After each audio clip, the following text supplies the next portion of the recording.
आज एक ईमानदार लकड़हारा की कहानी सुनाने जा रही हूँ जिसे सुनकर आपको बहुत अच्छा लगेगा, इसलिए पूरी कहानी ध्यान से सुने। एक ईमानदार लकड़हारा था, अपने परिवार के साथ गांव के पीछे की ओर जंगल के किनारे रहता था। रोजाना वह लकड़ियां काटकर उसे बेचकर उससे मिलने वाले पैसे से अपना भरण पोषण करता था। उसकी जिंदगी एकदम से खुशहाल बीत रही थी। अपने बच्चों को और अपनी पत्नी को और खुद के लिए 3 वक्त की रोटी का जुगाड़ कर लेता था। एक दिन लकड़ियां काटते काटते वह जंगल के भीतर तक चला गया। लकड़ियां न मिलने के कारण वह भीतर जंगल में ही सूखी सूखी लकड़ियां ढूंढने लगा। तभी उसे एक सूखी डाली दिखी। उसे देखते ही वह अपनी कुल्हाड़ी लिए पेड़ पर चढ़कर उसे तोड़ने लगा।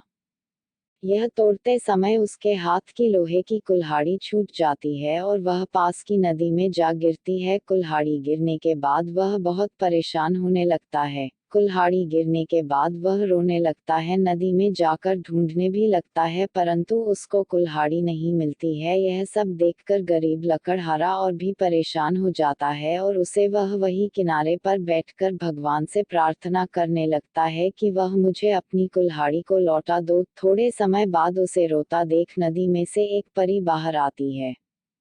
परी नदी में से बाहर आने पर उस लकड़हारे का हाल पूछती है। परी पूछती है कि तुम रो क्यों रहे हो, बताओ क्या हुआ।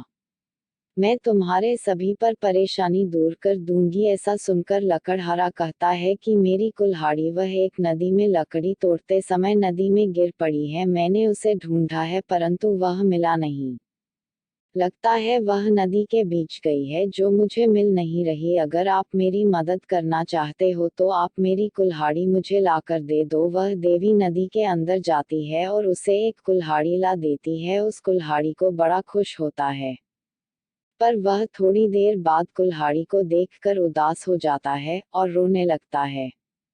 वह देवी कहती है, तुम क्यों रो रहे हो? मैंने तो आपकी कुल्हाड़ी वापस लाकर दे दी है, तुम दोबारा क्यों रोने लगे? वह कहने लगता है। देवी, यह कुल्हाड़ी मेरी नहीं है, मेरी कुल्हाड़ी दूसरी थी, ऐसी मेरी खिलाड़ी नहीं है। यह तो सोने की कुल्हाड़ी है, मेरी कुल्हाड़ी लोहे की थी, मुझे लोहे की कुल्हाड़ी चाहिए।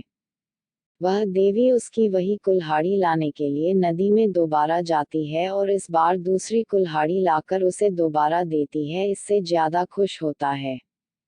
इस बार वह चांदी की कुल्हाड़ी होती है, परंतु फिर से उसे वह अपनी कुल्हाड़ी ना देखकर उसे फिर से रोना आता है और देवी से कहता है, यह भी मेरी कुल्हाड़ी नहीं है, मुझे मेरी वाली कुल्हाड़ी चाहिए। लोहे वाली कुल्हाड़ी, लकड़ी वाली कुल्हाड़ी, वही मेरी कुल्हाड़ी है, वही लाकर दोगे तो ही मैं घर जाऊंगा और सुख रूप से अपने बच्चों के साथ रहूंगा। देवी जी की बातों से खुश हो जाती है। उसकी ईमानदारी को देखकर उसे और प्रशंसा होती है और वह दोबारा नदी में जाती है और नदी में से एक बार उसकी वाली कुल्हाड़ी, जो लोहे और लकड़ी वाली कुल्हाड़ी थी, उसे लाकर लौटा देती है।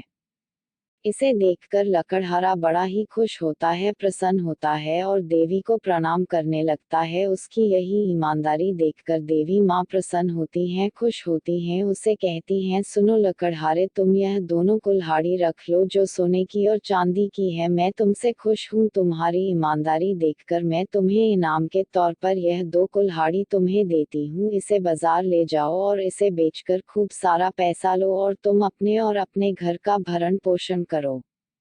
ईमानदार लकड़हारा स्टोरी इन हिंदी में हमें सीख मिलती है कि हमें अक्सर ईमानदारी से कोई भी कार्य करना चाहिए। ईमानदारी का फल मीठा और लाभदायक होता है। इस तरह रोचक कहानियाँ सुनने के लिए हिंदी कहानियाँ यूट्यूब चैनल को सब्सक्राइब करें। धन्यवाद।